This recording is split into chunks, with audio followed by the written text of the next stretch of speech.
Could magic mushrooms be the key to treating depression?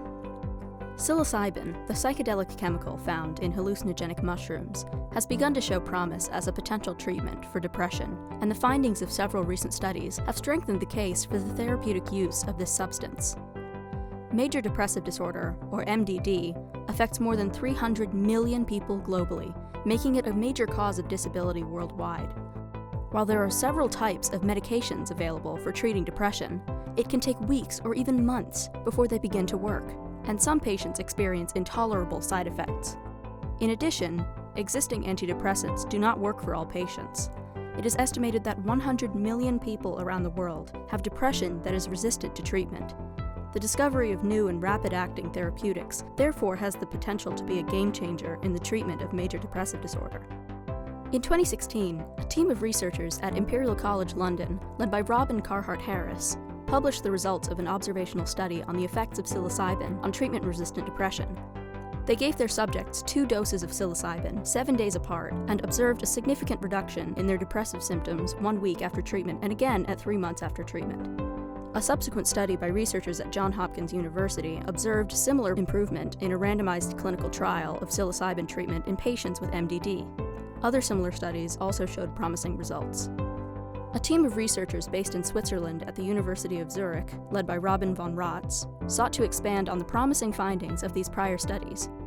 Noting that there had not yet been a placebo-controlled trial of psilocybin on MDD, they set out to conduct a study including a placebo control.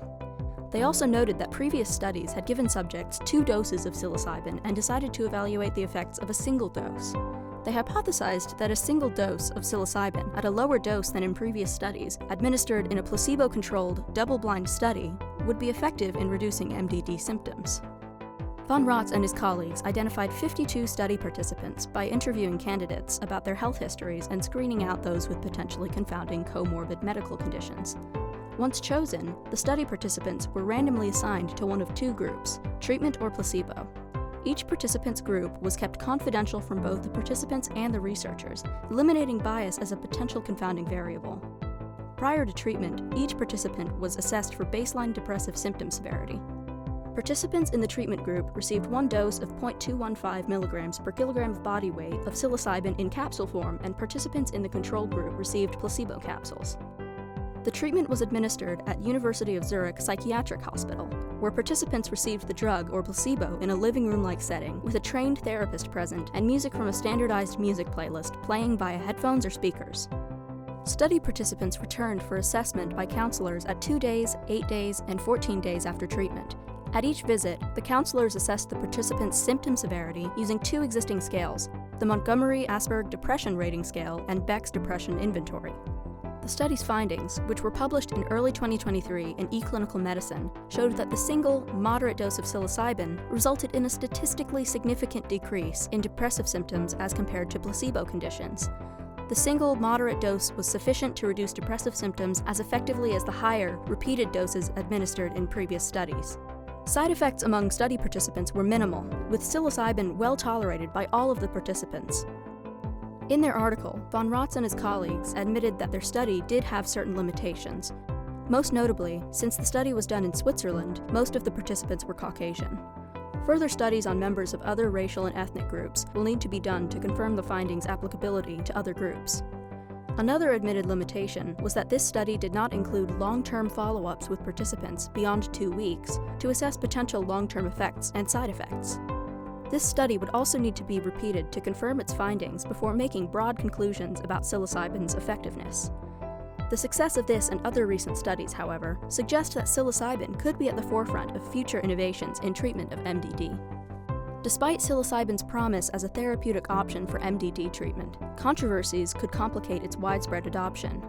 Psilocybin is illegal at the federal level, although individual states do have jurisdiction over its use within their borders. Earlier this year, Oregon became the first state in the union to legalize the use of psilocybin, and late last year, Colorado acted to eliminate criminal penalties from psilocybin possession.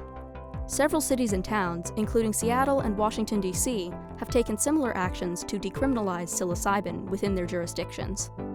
While widespread psilocybin legalization across the United States is unlikely in the near future, experts anticipate that the Food and Drug Administration, the FDA, will approve it for medical use within the next year or two, clearing a legal path for other states and cities that decide to legalize its use.